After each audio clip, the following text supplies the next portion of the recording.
The lord, shalom, hallelujah. ದೇವರ ನಾಮಕ್ಕೆ ಸ್ತೋತ್ರ ಉಂಟಾಗಲಿ. ನನ್ನ ಪ್ರಿಯ ದೇವರ ಮಕ್ಕಳೇ, ಹೇಗಿದ್ದೀರಾ? ಈ ಮುಂಜಾನೆ ವೇಳೆಯಲ್ಲಿ ತಮ್ಮೆಲ್ಲರನ್ನು ನೋಡೋದಕ್ಕೂ ದೇವರು ಕೊಟ್ಟಿರೋದು ಒಳ್ಳೆ ಭಾಗ್ಯಕ್ಕಾಗಿ ಸ್ತೋತ್ರ. ನನ್ನ ಪ್ರಿಯ ಆತ್ಮೀಯ ದೇವರ ಮಕ್ಕಳೇ, ಬನ್ನಿ ಈ ದಿನ ಒಂದು ವಾಕ್ಯವನ್ನು ಧ್ಯಾನ ಮಾಡಿಕೊಳ್ಳೋಣ. ಇರ್ಮೀಯನ ಬರೆದ ಪ್ರವಾದನೆ ಪುಸ್ತಕ 30ನೇ ಅಧ್ಯಾಯ 17ನೇ ವಚನ. ದ ಬುಕ್ ಆಫ್ ಜೆರೆಮಾಯ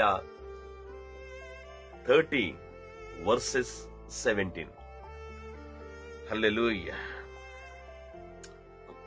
ವಾಕ್ಯ ದೊಡ್ಡದಿದೆ, ಆದರೂ ಅದರ ಸಣ್ಣ ಭಾಗ ನಿಮ್ಮನ್ನು ತಿಳಿಸೋದಕ್ಕೆ ದೇವರು ಹೇಳಿದ್ದಾರೆ. ಏನಂದರೆ, ನಿನ್ನ ಗಾಯಗಳನ್ನು ಸ್ವಸ್ಥ ಮಾಡುವೆನು. ಅಂದರೆ ಈಗ ನಿಮ್ಮ ಮುಂದೆ ಸ್ಕ್ರೋಲ್ ಆಗುತ್ತದೆ ಒಂದು ವಾಕ್ಯ. ಸ್ಕ್ರೋಲ್ ಆಗುತ್ತಿರುವಾಗ ಅದರ ಕಡೆಯ ಭಾಗ ಇದೆ ಅಲ್ವಾ, ಅದೇ ನಮ್ಗೆ ಇವತ್ತು ಬೇಕಾಗಿರೋದು. ನೀವು ಓದಿ, ಅದರ ಸ್ಕ್ರೋಲ್ ಆಗಿರೋ ಕೆಳಗಡೆ ಇರೋ ಭಾಗವನ್ನು ನೀವು ಓದಿ. ಅದೇನಂದ್ರೆ, ನಿನ್ನ ಗಾಯಗಳನ್ನು ಸ್ವಸ್ಥ ಮಾಡುವೆನೆಂದು ಕರ್ತನು ಅನ್ನುತ್ತಾನೆ. In English also it's upper the first line.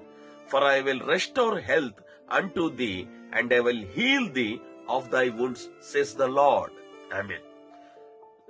ಪ್ರಿಯ ದೇವರ ಮಕ್ಕಳೇ, ವಾಕ್ಯ ಬಹಳ ದೊಡ್ಡದಾಗಿರ್ಬೋದು, ಆದ್ರೂ ಇದರಲ್ಲಿರೋ ಒಂದು ಮುಖ್ಯ ಸಾರಾಂಶವೇನೆಂದ್ರೆ, ದೇವರು ಹೇಳ್ತಾ ಇದ್ದಾರೆ, ನಿನ್ನ ಗಾಯಗಳನ್ನು ಸ್ವಸ್ಥ ಮಾಡುವೆನು ನಾನೇ. Amen. I will heal your wounds. ಗಾಯ ಅಂದರೆ ಏನು? ಗಾಯಗಳು ಅಂದರೆ ಏನು? ಈಗ ಶಾರೀರಿಕ ಗಾಯವಲ್ಲ. ನಮ್ಮಲ್ಲಿ ಈಗ ಕೇಳುತ್ತಿರೋ ನಮ್ಮೆಲ್ಲರಲ್ಲಿ ಅನೇಕರು ಮಾನಸಿಕ ಗಾಯಗಳು, ಶಾರೀರಿಕ ಗಾಯಕ್ಕೆ ಕೆಲವು ಔಷಧಿಗಳು ಸಿಕ್ಕಬಹುದು, ಅದಕ್ಕೆ ಒಂದು ಕೆಲವು ಕಾಲಕ್ರಮದಲ್ಲಿ ಅದು ವಾಸಿ ಆಗಬಹುದು. ಆದರೂ ಮಾನಸಿಕ ಗಾಯಗಳಿದೆ ಅಲ್ವಾ, ಇದಕ್ಕೆ ಕೆಲವು ಬಾರಿ ನಮಗೆ ಪರಿಹಾರ, ಉತ್ತರ, ಔಷಧಿ ಸಿಗೋದಿಲ್ಲ. ಅದು ಒಳಗೆ ನಮ್ಮನ್ನು ಕೊರಗುತ್ತಾ ಮನುಷ್ಯನ ಡಿಕಂಪೋಸ್ ಮಾಡಬಹುದು. ಬದುಕಿರ್ತೀವಿ, but internally we are decomposed. So ಇಂಥ ಗಾಯಗಳಿಂದ ಈ ಮುಂಜಾನೆ ವೇಳೆಯಲ್ಲಿ ದೇವರ ಬಳಿಗೆ ಬಂದು, ಅಯ್ಯ, ಸಹಿಸಲಾರದಂತ ಗಾಯಗಳು ಸ್ವಾಮಿ, ಅದು ಆರ್ಥಿಕ, ಭೌತಿಕ, ಸಾಮಾಜಿಕ, ಕುಟುಂಬಿಕ, ಈ ರೀತಿಯಾಗಿ so many wounds we are facing right now. We have so many wounds. But ಯಾರ ಹತ್ರ ಹೇಳಿಕೊಳ್ಳಲಿ? ಒಂದು ವೇಳೆ ಆ ಭಾವನೆಯಲ್ಲಿ ಈ ಮುಂಚಾನೆ ದೇವರ ಬಳಿಗೆ ಬಂದಿದ್ದೀರಾ, God says don't worry, I will heal you.